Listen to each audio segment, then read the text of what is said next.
నమస్తే అందరికి. నాయుడులో ఉన్న పిల్లలందరికీ చెప్తున్నాను నాన్న, చాలా మంది రీల్స్ చేస్తూ ఉంటారు, మగపిల్లలు ఆడపిల్లలు. ఆ మొగడు అనేటోడికి ఇట్లుండాలి, ఇట్లా చూసుకోవాలి, పెళ్ళాన్ని అట్లా చూసుకోవాలని రీల్స్ పెడుతుంటారు. ఆ మగవాళ్ళు కూడా పెళ్ళం ఇట్లుండాలి, పెళ్ళం అట్లుండాలి అని చెప్పేసి అని వీళ్ళు పెడుతుంటారు. వీళ్ళేంది చూసేటోళ్ళందరి భార్య భర్తలు కొందరు ఎట్లా అనుకుంటారట, ఆహా ఇట్లుంటుందా సమాజంలో, అంటే నా మొగడు నన్ను ఇట్లా చూస్తలేడా, నా పెళ్ళం నాతోటి ఇట్లుంటలేదా అనేది ఇది ఒక క్లాసిక్స్ తెస్తున్నారు. మీకు ఏడ పని పాట లేదా?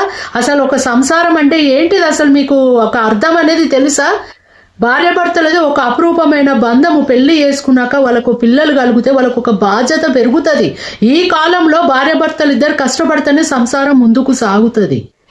రోజు ముద్దులాడుకుంటా, రోజు పెళ్ళాన్ని మొగుడు ముద్దులాడుకుంటా, పెళ్ళాన్ని మొగుడు, మొగుడిని పెళ్ళాన్ని ఇట్లా మీరు సరసాలు ఆడుకుంటూ ఉండాలంటే ఎట్లా కుదురుతుంది? ఎన్ని బాధ్యతలు ఉంటాయి. ఇల్లు, సంసారము, పిల్లలు, వాళ్ళు చదివించుకోవడము ఎన్నో ఉంటాయి. హాస్పిటల్లో ఉంటే ఇవ్వు అంటే అవ్వు అంటే ఇవన్నీ ఎల్లదీయద్దా?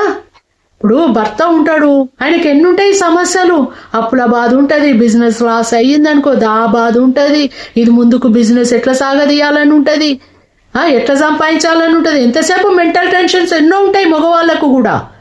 ఈ ఆడపిల్లలైనా మీకు చేతనైతే వాళ్ళకు తోడుగా నిలబడండి, కానీ వాళ్ళని కించపరచకండి. వాళ్ళకు ప్రేమ లేక కాదు, మగవాళ్ళకి ప్రేమ అయ్యో నా భార్య అని లేక కాదు, వాళ్ళకు ఒక బాధ్యతలు ఉంటాయి, మెంటల్ టెన్షన్స్ ఉంటాయి. రోజు మిమ్మల్ని ముద్దు పెట్టుకుంటూ కూర్చోవాలంటే కుదరదు కదా, వాళ్ళకి ఆ ప్రెస్టేషన్లో ఉంటారు. ఆడపిల్లలైనా సరే వాళ్ళు కూడా కష్టపడుతున్నారు. ఈ భర్తలైనా భార్యలను ఎక్కడ పడితే అక్కడ చిన్న చూపుగా మాట్లాడము, చిల్లర మాటలు మాట్లాడడం ఇలాంటివి కూడా భర్తలు చేయకూడదు. భార్య కష్టాన్ని కూడా వీళ్ళు గుర్తించి ఆమెకు గౌరవం ఇవ్వాలి. ఒకరికి ఒకరు బాధ్యతగా గౌరవం ఇచ్చుకొని ముందుకు సాగుతూనే ఆ సంసారం అనేది మంచిగా హ్యాపీగా వెళ్ళిపోతుంది. ఇది ఒక జోడెడ్ల బండి లాంటిది సంసారం అంటే. రెండు ఎద్దులు ముందుకు లాగుతూనే ఆ బండి కదులుతుంది. సంసారం అన్నప్పుడు ఆ బండిలో పిల్లలు ఉంటారు. ముంగట రెండు ఎద్దులు అంటే భార్య భర్తలు. ఏ ఒక్క ఎద్దు కింద పడ్డా కానీ పిల్లలు కింద పడిపోతారు, సంసారం కూలిపోతుంది. ఎవరికి ఎవరు బానిసలు కాదు ఇక్కడ. భర్తకు భార్య ప్రేమే, భార్యకు భర్త ప్రేమే. మీకు రోజు సరసాలు కావాలంటే మీరు కోటీశ్వర్లను పిల్లలను పెళ్లిళ్ళు చేసుకోవాలి. మగోళ్ళైనా ఆడవాళ్ళైనా వాళ్ళకి ఏం పని పాటు ఉండదు, చేతి నిండా పైస ఉంటుంది. అవి కరిగేదాకా తింటూనే ఉంటారు, ఎంజాయ్ చేస్తూనే ఉంటారు. అవసరం అనుకుంటే పబ్బుల పంటి పోతారు, ఇంకా వేరే వాళ్ళతో కూడా సరసాలు ఆడతారు. అలాంటి వాళ్ళే మీకు నచ్చుతారు కావచ్చు కొందరు ఆడపిల్లలకి. అట్లా చూసి చేసుకోండి. మొగోళ్ళైనా సరే కోటీశ్వర్ల పిల్లలను చేసుకోండి. మీకు భార్య మంచి అత్తగారు పెడతారు.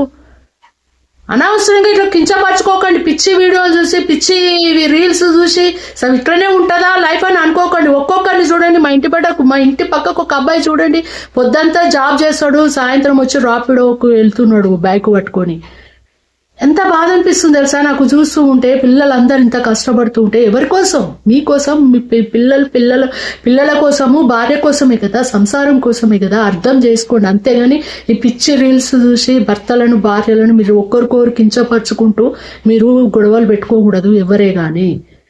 ఎంత హ్యాపీగా, ఎంత అన్యోన్యంగా ఉంటేనే ఈ సంసారం ముందుకు సాగుతుంది. అయితే కొన్ని రోజులు అయితే పైసా కలిగిందంటే, అన్ని కష్టాలు వేనాయి అంటే అంత ఎంజాయ్ ఉంటుంది కదా, వాళ్ళకు మెంటల్ ఫ్రీ ఉంటుంది. కొన్ని రోజులు టైం పడుతుంది ఎవరికి కానీ, ఓపికగా ఎదురు చూడాలి. అంతేగాని ఇలా మీరు కించపరుచుకొని పిచ్చి వీడియోలు చూసి ఎంజాయ్ అంటే మా హస్బెండ్ చెప్పిండు, పార్కుల పంటి పోతే, చెట్ల పంటి పుట్ల పంటి పోతే ఏం ఎంజాయ్ చేస్తామే, మన బెడ్రూమ్లో అయితే అన్ని విధాలుగా హ్యాపీగా ఎంజాయ్ చేయొచ్చు కదా అని మెంటల్గా మా ఆయన నాకు అట్లా ఫిక్స్ చేసిండు తెలుసా.